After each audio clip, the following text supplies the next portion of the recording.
En el nombre del Padre, del Hijo y del Espíritu Santo. Amén. Oh Señor, envía tu Espíritu, que renueve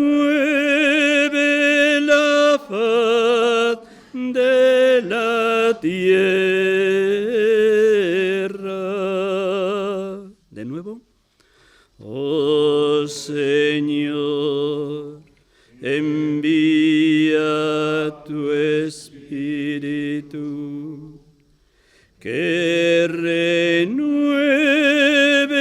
la faz de la tierra.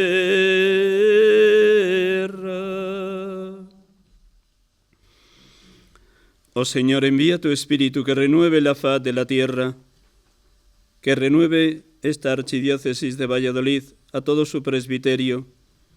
Oh Señor, envía tu Espíritu, que la Iglesia sepa vivir en un eterno y permanente Pentecostés este año jubilar, peregrinos de esperanza.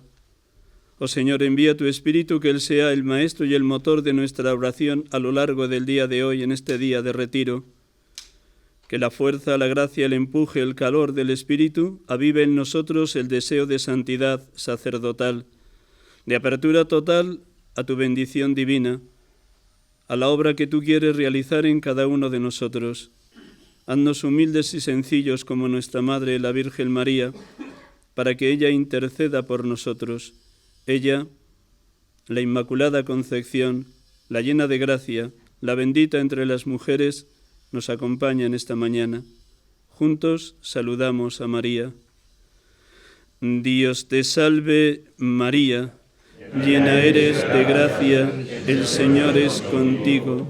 Bendita tú eres entre todas las mujeres, y bendito es el fruto de tu vientre, Jesús.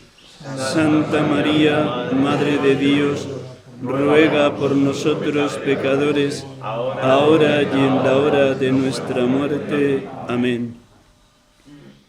Madre de los creyentes, que siempre fuiste fiel, danos tu confianza, danos tu fe, danos tu confianza, danos tu fe. Santa María, sede de la sabiduría, ruega por nosotros. Santa María, Reina y Madre de los sacerdotes, ruega por nosotros. En el nombre del Padre, del Hijo y del Espíritu Santo. Amén. La esperanza no defrauda, porque el amor de Dios ha sido derramado en nuestros corazones por el Espíritu Santo que se nos ha dado. Tomaremos como hilo conductor para la mañana de hoy lo que el Papa nos propone a través de la bula del Jubileo. Antes de empezar con las 4 partes, que van a ser muy sencillas porque están ahí escritas, creo que es bueno crear una motivación de lo importante que es pararse, detenerse, valorar el silencio, la soledad, el encuentro con el que tanto nos ama. Creo que todos habéis venido con una disposición muy grande para la oración y es bueno recordar 3 pequeñas claves. Primera, orar es tratar de amistad, estando muchas veces a solas con quien sabemos nos ama. Santa Teresa de Jesús, Libro de la Vida. Tantas y tantas veces hemos experimentado cómo Dios no se deja ganar en generosidad cuando le prestamos un tiempo largo, sereno, sosegado, de comunión con Él, para poder experimentar aquello que también dice San Ignacio de Loyola en el inicio de las anotaciones del libro de ejercicios, que a su vez está tomado de Éxodo 33. Moisés, cuando entraba en la tienda del encuentro, hablaba con Dios cara a cara como un amigo habla a otro amigo. Y esa ha de ser la disposición en un día de retiro o en el inicio de unos ejercicios espirituales. Hablar de tú a tú como un amigo habla a otro amigo. Incluso podemos incorporar al inicio de la mañana La petición propia que propone San Ignacio al ejercitante en segunda semana, conocimiento interno de Cristo para que más le ame y le siga, o poniéndolo incluso en primera persona, concédeme, Señor Jesús, conocimiento interno tuyo para que más te ame y te siga. Esto es lo primero, el deseo de estar a solas con quien sabemos nos ama. Todos, en mayor o menor medida, hemos experimentado el infinito amor de Dios. Luego volveremos sobre ello. Segundo, recordando Benedicto XVI y su primera encíclica Deus Caritas Est, en el número 1 nos dice: no se empieza a ser cristiano por una gran idea o por una opción ética, sino por el encuentro con un acontecimiento, con una persona que da un nuevo sentido a la vida y con ello una orientación definitiva. Tantas y tantas veces nos hemos encontrado con el Señor. Ayer, domingo, sin ir más lejos, en las 2, 3 o 4 Eucaristías que pudimos presidir en los pueblos o en la ciudad donde cada uno estáis enviados. Y cada Eucaristía ha de ser centro, fuente, cumbre y corazón de la vida de un presbítero. Y si vivimos a fondo la Eucaristía, que encierra en sí misma todos los tipos de oración que podemos presentar ante Dios, cuánta riqueza ayer recibimos del amado, del esposo de Jesucristo. No se empieza a ser cristiano por una gran idea o por una opción ética, sino por el encuentro con un acontecimiento, pasión, muerte y resurrección de Cristo, con una persona viva, resucitada, que está siempre llamando a nuestra puerta. Como dice el propio Dios en Apocalipsis 3:20, mira que estoy a la puerta y llamo, si uno escucha mi voz y me abre, entraré y comeremos juntos. Y tercera clave del inicio, como anotación que crea clima de oración, nos haya hablado más o menos el Señor, lo importante es imitar a María a lo largo de la mañana. María conservaba todas las cosas meditándolas en su corazón. Y la prueba de que meditaba todo en su corazón es que cuando el ángel Gabriel se presenta en la Anunciación, ella pregunta con toda humildad: ¿cómo será esto si no conozco a varón? Y el ángel le responde: el Espíritu Santo vendrá sobre ti y la fuerza del Altísimo te cubrirá con su sombra. Y ella se fió de esas palabras del ángel. He aquí la esclava del Señor, hágase en mí según tu palabra. Por ello, y cuarto y último, el protagonista de la mañana del día entero es el Espíritu Santo, como dice muy bien, bellísimamente, San Pablo en Romanos 8, que es como la carta magna del Espíritu Santo, todo el capítulo 8 de Romanos 8:26. El Espíritu Santo viene en ayuda de nuestra debilidad porque no sabemos pedir como conviene. El Espíritu Santo intercede por nosotros con gemidos inefables. Y me imagino que en mayor o menor medida todos los días cuando os ponéis en oración, lo primero es invocar al Espíritu Santo con alguna de las varias oraciones dedicadas al Espíritu Santo, o bien el Veni Creator, o bien la secuencia de Pentecostés, porque esta es la constatación, al menos de mi pobrísima persona, que a pesar de los 40 años de ministerio sacerdotal soy un aprendiz de oración y necesito la fuerza, el vigor, el empuje permanente del Espíritu Santo. Sobre todo esa cuarta estrofa de la secuencia: riega la tierra en sequía, sana el corazón enfermo, lava las manchas, infunde calor de vida en el hielo, doma el espíritu indómito, guía al que tuerce el sendero. ¿Cómo necesitamos eso? La luz, el empuje, la fuerza del Espíritu Santo, para que Él sea el maestro, el motor y el protagonista del día de hoy. Mis pobrísimas palabras no son más que unas pequeñas pistas que os ayuden a entrar en esa comunión con el Dios Trinidad, porque esta es la verdad de cuando vamos a la oración, tomar conciencia de quiénes somos, cuál es nuestra seña de identidad, morada de la Trinidad, como nos dice muy bien el propio Jesucristo en Juan 14:23, que como bien sabéis es la antífona que más se repite a lo largo del año litúrgico delante del Evangelio. El que me ama guardará mi palabra, mi Padre lo amará, vendremos a Él y haremos morada en Él. Esta es la grandeza de nuestra fe, ni más ni menos que somos morada del Dios 3 veces santo. El Padre es santo, el Hijo es santo, el Espíritu es santo. Cuanto más dejamos trabajar las 3 personas trinitarias en nosotros, más vamos siendo santificados. Qué maravilla que el alfarero nos trabaja permanentemente con sus dos manos, la palabra y el Espíritu Santo. O como dice Jesús en Juan 5:17, mi Padre Dios trabaja siempre y yo también trabajo con Él.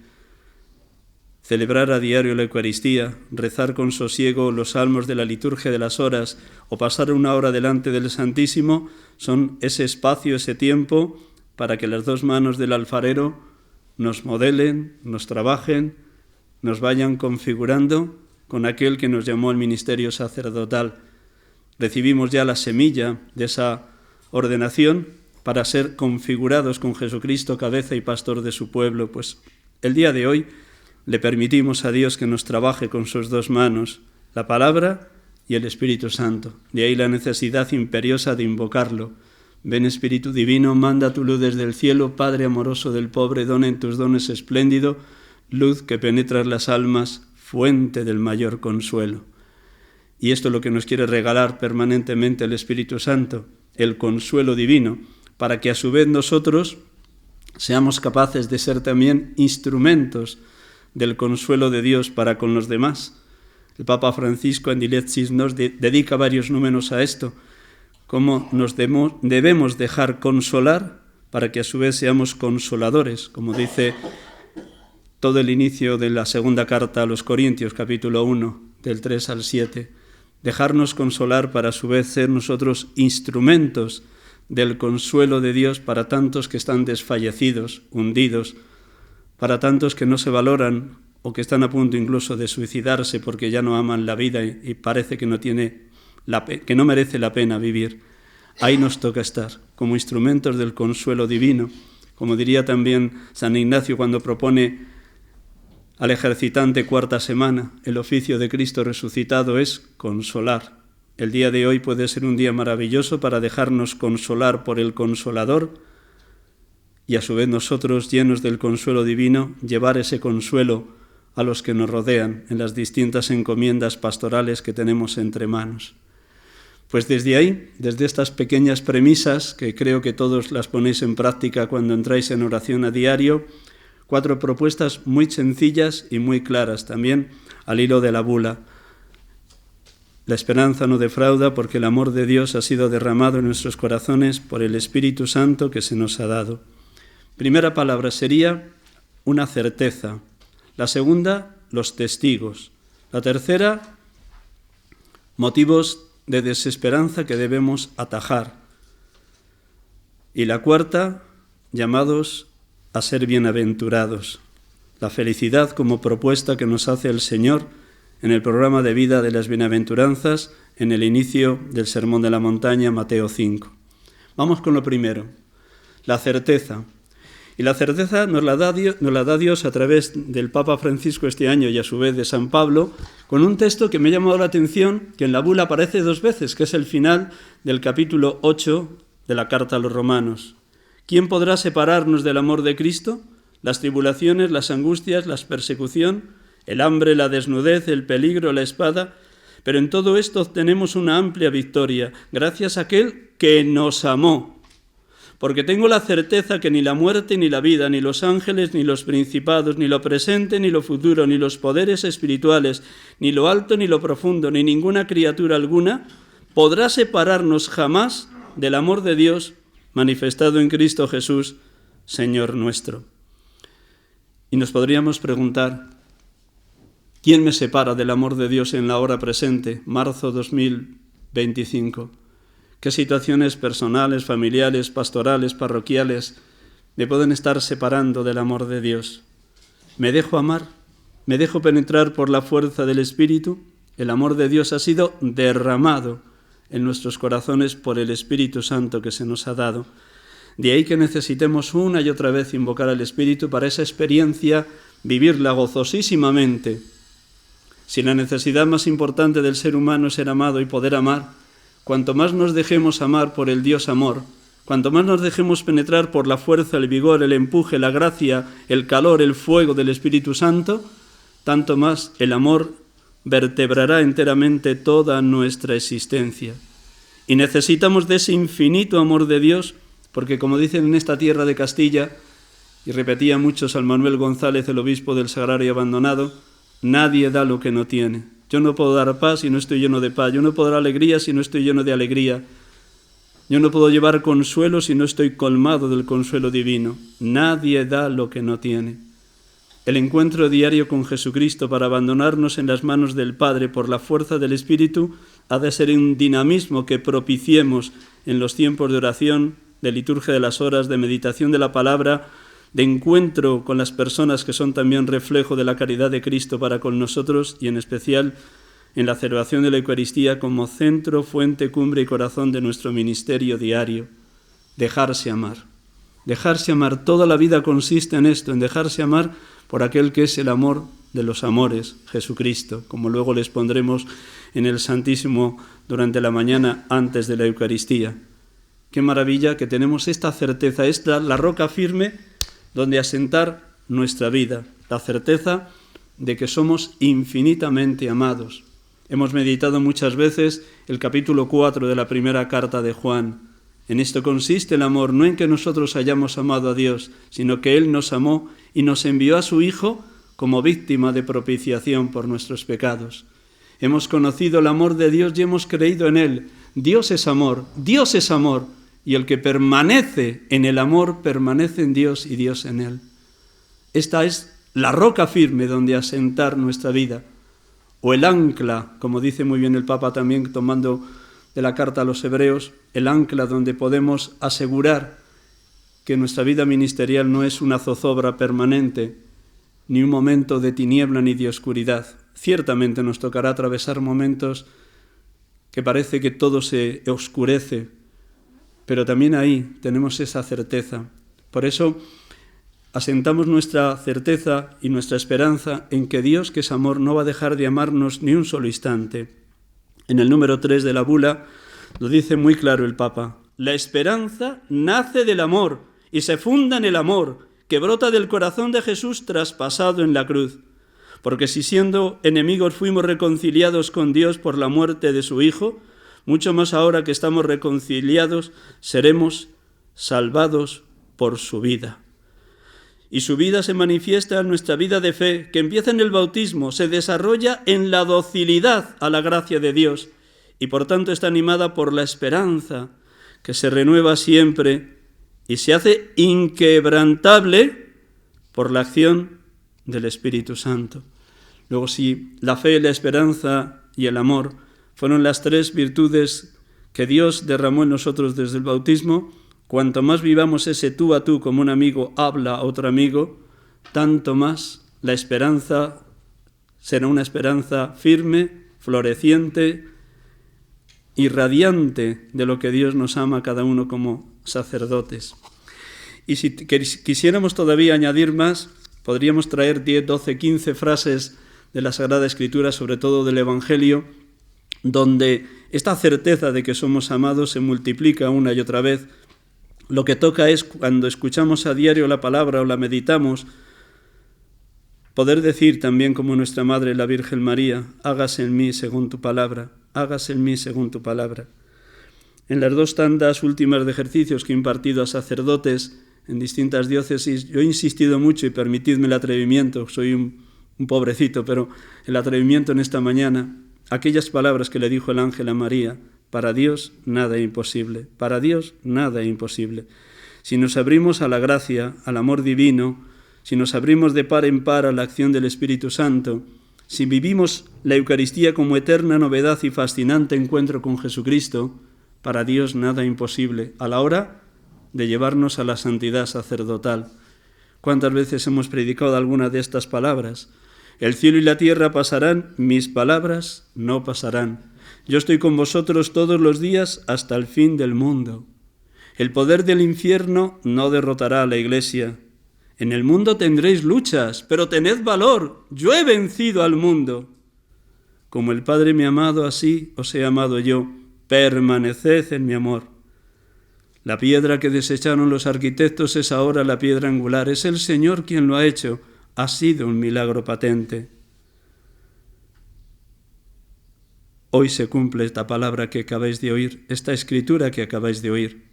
Fue la conclusión de Jesús cuando, después de las 3 tentaciones del desierto, en el relato de Lucas, va un sábado a la sinagoga de Nazaret, Le entregan un texto del profeta Isaías, lo desenrolla y lo proclama. El Espíritu del Señor está sobre mí porque el Señor me ha ungido y me ha enviado para anunciar el Evangelio a los pobres, para sacar de las mazmorras a los encarcelados, para devolver la libertad a los cautivos, para devolver la vista a los ciegos, para anunciar el año de gracia del Señor. Hoy se cumple la Escritura que acabáis de oír, y Dios quiera que lo podamos experimentar también nosotros en el día de hoy. Dios cumple siempre su palabra, solo nos pide que nos fiemos. Por eso la fe, como dice bellísimamente todo el texto de Lumen Fidei, esa encíclica a mano entre Benedicto XVI y Papa Francisco, insiste mucho cómo la fe es la madre de la esperanza. Si nuestra fe es firme, fuerte, recia, confiada, abandonada en las manos de Dios, como Jesús en la cruz: Padre, a tus manos encomiendo mi espíritu. Si así es nuestra fe, así será también nuestra esperanza. Una esperanza firme, fuerte, confiada, abandonada en las manos de Dios, en la certeza de que Dios cumple siempre su palabra. El cielo y la tierra pasarán, mis palabras no pasarán. Esta es la roca en la que nos podemos asentar. Segundo paso, los testigos. Son tantos y tantos los testigos que han vivido hasta en situaciones más dramáticas la experiencia de que Dios no defrauda, que podríamos estar trayendo solo de la liturgia de las horas todo el testimonio de los mártires a lo largo del año litúrgico. Pero me permitid uno de Espe Salvis que trae el Papa Benedicto XVI en el número 37, cuando habla del sentido del sufrimiento y cómo en medio del sufrimiento la fuerza de Dios es infinitamente mayor que las terribles torturas que cualquier mártir haya padecido antes de morir. Y trae el testimonio de un mártir de Vietnam. Quisiera citar algunas frases de una carta del mártir vietnamita Pablo Le Bao Tin, en las que resalta esta transformación del sufrimiento mediante la fuerza de la esperanza que proviene de la fe. La esperanza que proviene de la fe. Fragmentos de esa carta unas horas antes de morir. Yo, Pablo, encarcelado por el nombre de Cristo, os quiero explicar las tribulaciones en las que me veo sumergido cada día, para que, enfervorizados en el amor de Dios, alabéis conmigo al Señor, porque es eterna su misericordia. Esta cárcel es un verdadero infierno. A los crueles suplicios de toda clase, como grillos, cadenas de hierro y ataduras, hay que añadir el odio, las venganzas, las calumnias, palabras indecentes, peleas, actos perversos, juramentos injustos, maldiciones y, finalmente, angustias y tristeza. Pero Dios, que en otro tiempo libró a los 3 jóvenes del horno de fuego, está siempre conmigo y me libra de las tribulaciones y las convierte en dulzura, porque es eterna su misericordia. En medio de estos tormentos que aterrorizarían a cualquiera, por la gracia de Dios, estoy lleno de gozo y alegría, porque no estoy solo, sino que Cristo está conmigo. ¿Cómo resistir este espectáculo viendo cada día cómo los emperadores, los mandarines y sus cortesanos blasfeman tu santo nombre, Señor, que te sientas sobre los querubines y serafines? Mira la cruz es pisoteada por los paganos. ¿Dónde está tu gloria? Al ver esto prefiero, encendido en tu amor, morir descuartizado en testimonio de tu amor. Muestra, Señor, tu poder, sálvame, dame tu apoyo, para que la fuerza se manifieste en mi debilidad y sea glorificada ante los gentiles. Queridos hermanos, al escuchar todo esto, llenos de alegría, tenéis que dar gracias a Dios incesantemente, de quien procede todo bien. Bendecid, sí, bendecid conmigo al Señor, porque es eterna su misericordia. Os escribo esto para que se una vuestra fe y la mía. En medio de esta tempestad, hecho el ancla hasta el trono de Dios, esperanza viva de mi corazón. Fragmentos de esta carta que el Papa Benedicto incluye en Espe Salvis y concluye con esta expresión el Papa Benedicto. En medio de esta tempestad, en esta carta, escrita desde el infierno, se expresa todo el horror de un campo de concentración en el cual, a los tormentos por parte de los tiranos, se añaden el desencadenarse el mal en las víctimas mismas, que de este modo se convierten incluso en nuevos instrumentos de la crueldad de los torturadores. De la hojita suelta que tenéis he traído también un texto que casi todos habréis leído, de Nguyen Van Thuan, el obispo que estuvo 13 años en la cárcel, 9 de ellos en una celda de total aislamiento. También él padeció una noche oscura en los primeros meses encarcelado, pensando que todo lo que había puesto en marcha como obispo se derrumbaría, y tiene que escuchar en boca de Dios, elegir a Dios y no las cosas de Dios. Y es bueno que en los momentos de abatimiento, donde parece que lo único que cabe es el fracaso pastoral, o que determinadas experiencias que hemos puesto en marcha luego se han venido abajo, es bueno escuchar este relato de Van Thuan. Durante mi larga tribulación de 9 años de aislamiento en una celda sin ventanas, a veces bajo la luz eléctrica durante muchos días, a veces en la oscuridad, me parecía que me ahogaba por el calor y la humedad al límite de la locura. Era todavía un obispo joven, con 8 años de experiencia pastoral. No podía dormir. Me atormentaba el pensamiento de tener que abandonar la diócesis, de que se derrumbasen tantas obras que había puesto en marcha por Dios. Experimentaba como una rebelión interior en todo mi ser. Una noche, desde lo más profundo del corazón, una voz me dijo: ¿por qué te atormentas así? Tienes que distinguir entre Dios y las obras de Dios. Todo lo que has hecho y deseas seguir haciendo, visitas pastorales, formación de seminaristas, seglares, religiosos, religiosas, laicos, jóvenes, construcción de escuelas, residencias para estudiantes, misiones para la evangelización de los no cristianos. Todo eso es obra excelente, son obras de Dios, pero no son Dios. Si Dios quiere que abandones todo eso, hazlo enseguida. Ten confianza en Él. Dios hará las cosas infinitamente mejor que tú. Él confiará sus obras a otros que son mucho más capaces que tú. Tú has elegido a Dios solo, no sus obras. Esta luz me dio una nueva paz que cambió totalmente mi modo de pensar y me ayudó a superar momentos físicamente casi imposibles. Desde ese momento, una fuerza nueva llenó mi corazón y me acompañó durante 13 años.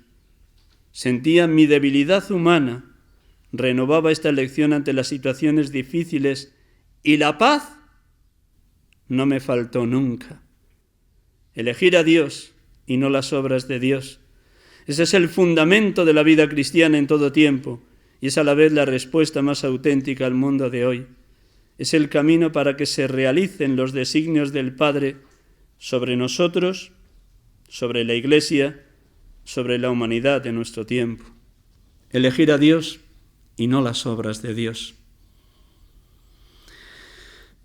He tenido la dicha de presentar el viernes en una parroquia de Madrid, Nuestra Señora de Europa, el testimonio en un libro de un sacerdote guineano que lleva en Madrid primero una fase en el 2011, pero luego tuvo que venir ya porque tenía un problema muy grave en la espalda. Le han operado 8 veces en la Fundación Jiménez Díaz de la columna vertebral. Y en ese libro escribe todo lo que le ha tocado padecer estando de hospital en los grandes hospitales de Madrid. Ahora mismo está en la residencia o hospital Fundación San José de los Hermanos de San Juan de Dios. Y en uno de los capítulos del libro, él mismo dice: ¿cómo ser sacerdote si no tengo ninguna tarea pastoral? ¿Cómo ser sacerdote desde la cama? ¿Cómo ser sacerdote desde mi aparente inutilidad? Y cómo el Señor le ha ido guiando, le ha ido conduciendo, se llama Remigio Massa Massa, ha ido elaborando su nueva manera de ser sacerdote, con esa frase que todos conocemos y habremos predicado tantas veces de Colosenses 1:24, completo en mi carne lo que falta la pasión de Cristo en favor de su cuerpo, que es la Iglesia. Pues también a cada uno de nosotros más de una vez nos tocará reelaborar, rehacer el sentido de nuestro ministerio para que no lo tengamos basado en si tengo éxito o fracaso pastoral, sino el ser de Cristo, el ser imagen viva de Cristo, el poder decir como San Juan Bautista: es necesario que yo mengüe para que Él crezca. Luego también los testigos de la fe bien sean los mártires, bien sean los que han estado enfermos con enfermedades largas, prolongadas y de tremendo sufrimiento, nos enseñan que lo importante no es el hacer, sino el ser. Aunque el ser nos lleve a servir al pueblo de Dios en las encomiendas donde hemos sido enviados. Pero lo importante es ser de Cristo. Vivo yo, mas no soy yo, es Cristo quien vive en mí. Y mientras vivo en esta carne, vivo de la fe en el Hijo de Dios, que me amó hasta entregarse por mí. Otro testigo de esa fe vivida en aparente inutilidad, en aparente fracaso, es San Carlos de Foucault. Quienes hemos tenido la dicha de leer todos sus escritos, vemos cómo él, a pesar de que aparentemente no consigue ninguna conversión de los tuareg del desierto del Sáhara al cristianismo, no dejaba de tener 5 horas diarias de adoración del Santísimo, y siempre que podía y pasaba por su choza en medio del desierto algún destacamento de soldados franceses celebrar la Eucaristía, en la más completa soledad, y termina siendo asesinado. Aparentemente un fracasado, pero su vida ha sido tan fecunda que han nacido distintas instituciones eclesiales. Pues así, si el grano de trigo no cae en tierra y muere, queda infecundo, pero si muere, da mucho fruto. Morir para resucitar, esa es nuestra esperanza. La última palabra no la tiene la muerte, sino la vida en Cristo, la vida del resucitado. No traigo aquí más que un fragmento, pero hay muchos fragmentos de sus escritos que hablan de la esperanza de que Dios hará fecunda su aparente inutilidad en medio del desierto. ¿Hace algún bien mi presencia aquí? El contacto con los nativos contribuye a minorar la sensación de extrañeza, les habitúa, hace desaparecer poco a poco sus prevenciones y prejuicios. Es lento y bien poca cosa. Rogad para que yo haga más bien y para que obreros mejores que yo vengan a roturar este rincón del campo del padre de familia. Para este Sáhara, que es 8 o 10 veces más grande que Francia y que sin estar más poblado está habitado por todas partes, no hay más que 10 o 15 sacerdotes. Hay dificultades de todo género y por todos los lados. Se siente dolor al ver cómo impera el mal por todas partes y cómo escasea el bien. Los enemigos de Dios, tan emprendedores, y sus amigos tan vacilantes, y uno mismo tan miserable, después de tantas gracias recibidas. Sin embargo, no es necesario entristecerse, sino más bien mirar más alto hacia el amado, hacia nuestro amado, porque es a Él a quien amamos, no a nosotros mismos, y es su bien lo que nos preocupa. La esperanza es un deber, la caridad lo espera todo.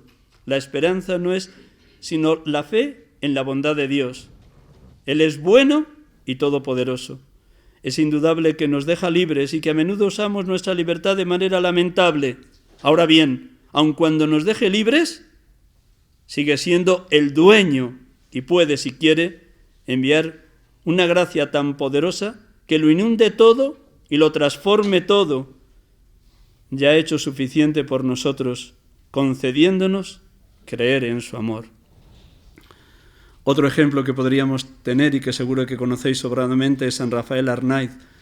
Cuando uno lee sus obras, sobre todo el cuaderno de los 3 últimos meses antes de morir, cuando ya está en la enfermería de San Isidro de Dueñas, después de su 4ª vuelta al monasterio, cuando sabe que va a morir, que ya no tiene solución su enfermedad, cómo escribe que en medio del terrible dolor que padecía física y psicológicamente, nunca le faltaba la alegría, jamás, porque toda su confianza era en ese Jesús crucificado que daba sentido a su propia enfermedad, en la certeza de que la última palabra no la tenía la muerte, como tantas veces hemos predicado en los funerales.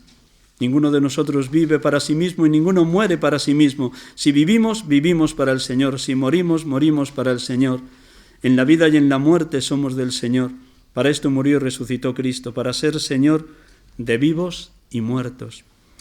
Tercera parte,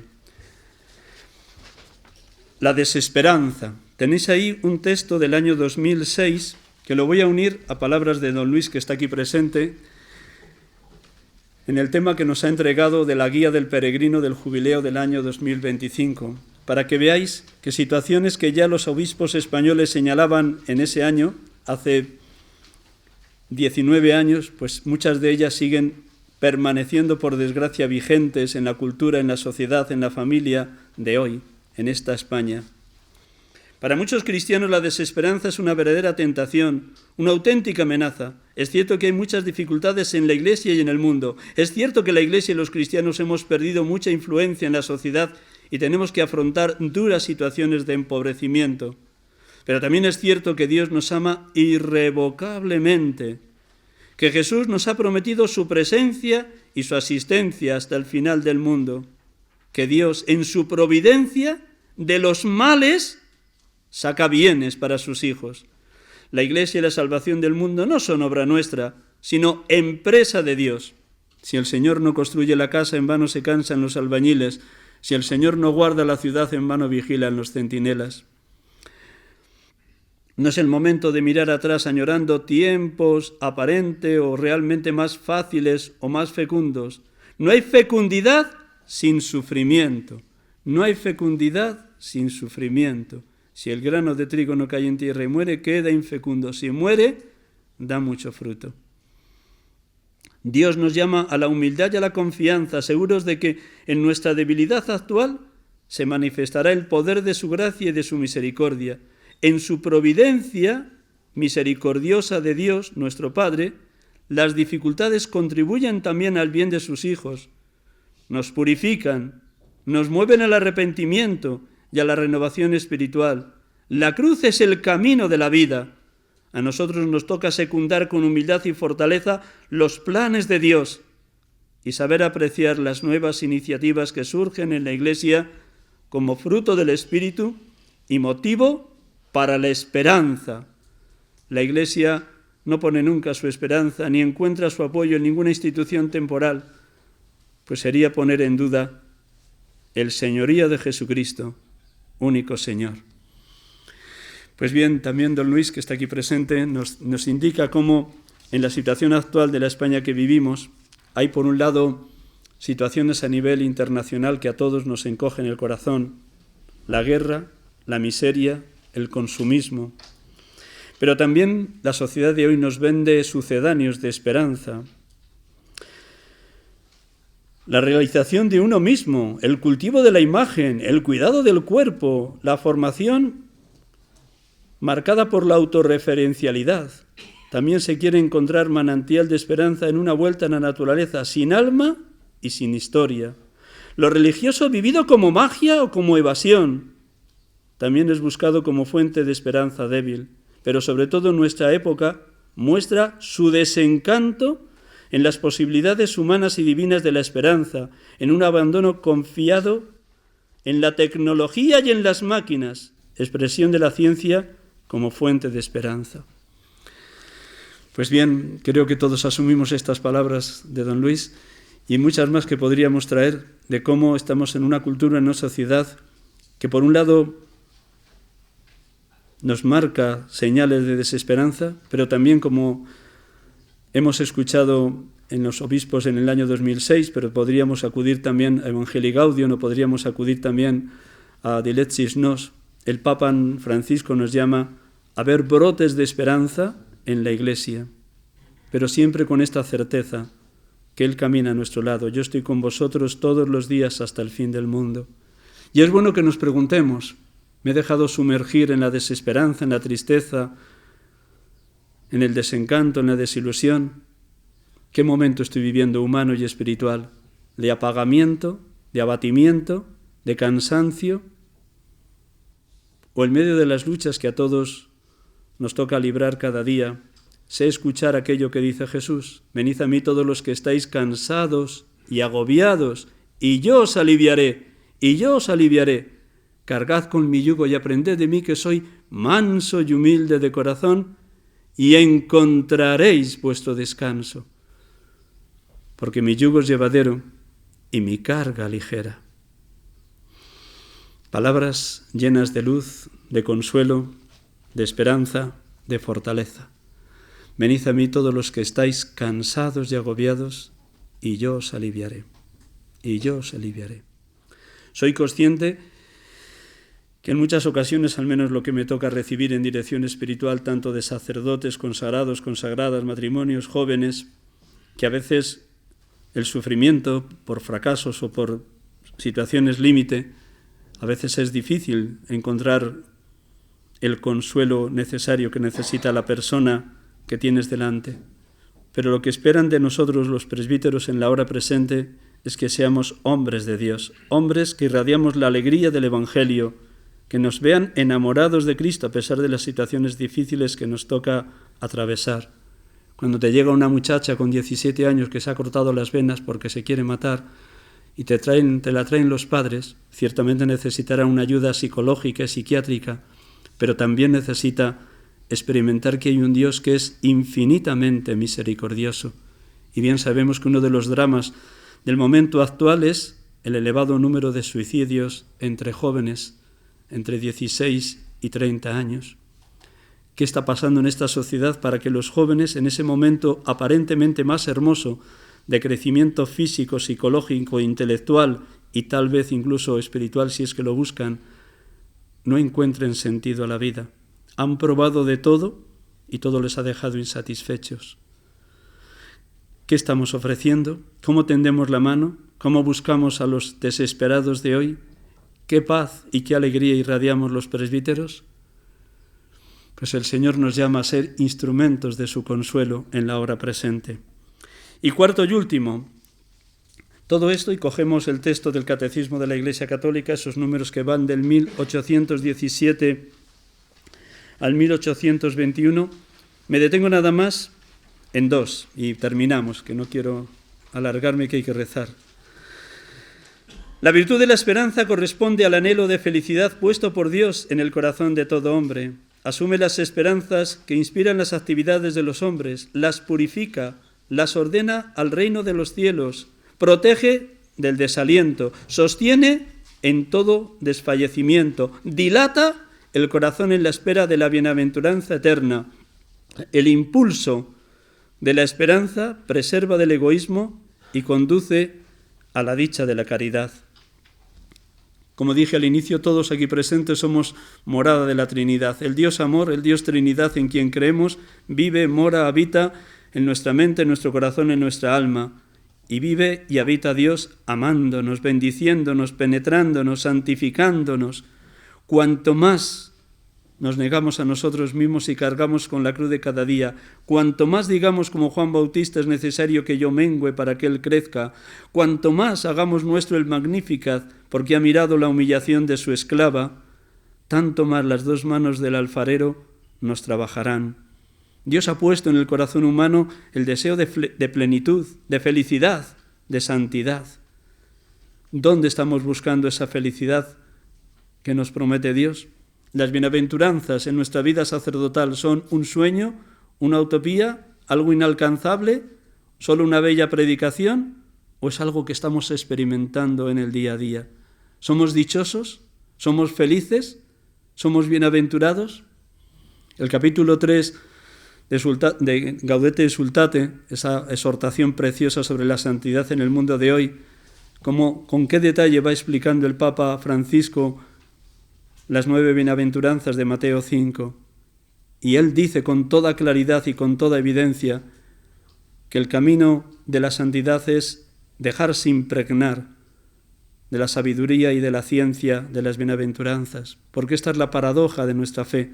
Cuanto más pobres, más ricos. Cuanto más lloramos, más consolados. Cuanta más hambre y sed tengamos de justicia, más quedaremos saciados. Cuanto más trabajemos por la paz, más se nos llamará hijos de Dios. El Señor nos llama a este plan de vida que es la felicidad. Fijaros que los 7 primeros números de Evangelii Gaudium, el Papa Francisco los dedica a la alegría, porque tiene muy claro que la manifestación más evidente, más traslúcida de que estamos enamorados de Cristo es la alegría. Como diría la Madre Teresa de Calcuta, la alegría es fruto de un corazón que arde de amor. Si hemos sido creados por amor y para el amor, cuanto más nos dejemos enamorar de Cristo, me sedujiste, Señor, y me dejé seducir, de Jeremías, cuanto más enamorados de Cristo, más la alegría, como fruto del Espíritu, la irradiaremos las 24 horas del día y los 365 días del año. Y bien hemos predicado que las bienaventuranzas No son una utopía, ni un sueño, ni algo que alcanzaremos en la vida eterna, sino que ya aquí, desde nuestra limitación y finitud, lógicamente, podemos gozar del proyecto de Dios para con cada uno de nosotros. Y el mundo de hoy necesita que los sacerdotes irradiemos luz, alegría y esperanza para ser instrumentos del consuelo divino. La virtud de la esperanza corresponde al anhelo de felicidad puesto por Dios en el corazón de todo hombre. Nos creaste, Señor, para ti, y nuestro corazón está inquieto hasta que descanse en ti. Dios nos quiere felices, enamorados, dichosos, porque es lo más grande que podemos comunicar, irradiar, contagiar a cuantas personas Dios pone en nuestro camino. Asume las esperanzas que inspiran las actividades humanas, pero las pequeñas esperanzas, como explican varios números Benedicto XVI en Espe Salvis, las pequeñas esperanzas humanas son siempre finitas, si no están impregnadas de un destino final, que es alcanzar el reino de los cielos. Esas esperanzas se quedan alicortas. Purificarlas para ordenarlas para el reino de los cielos. Protege del desaliento, sostiene todo desfallecimiento. Y momentos de desaliento o de desfallecimiento no nos van a faltar. Somos humanos, somos débiles y a veces hay situaciones muy duras en nuestro ministerio. Pero ahí también el Señor está con nosotros. Yo estoy contigo, hermano sacerdote, las 24 horas del día y los 365 días del año. La esperanza dilata el corazón en la espera de la bienaventuranza eterna. El impulso de la esperanza preserva del egoísmo, conduce a la dicha de la caridad. Concluyo con las palabras finales de Santa Teresa de Jesús. Espera, espera, que no sabes cuándo vendrá el día ni la hora. Vela con cuidado, que todo se pasa con brevedad, aunque tu deseo hace lo cierto dudoso y el tiempo breve largo. Mira que mientras más peleares, más mostrarás el amor que tienes a tu Dios y más te gozarás con tu amado, con gozo y deleite que no puede tener fin. Gloria al Padre, al Hijo y al Espíritu Santo. Como era en el principio, ahora y siempre,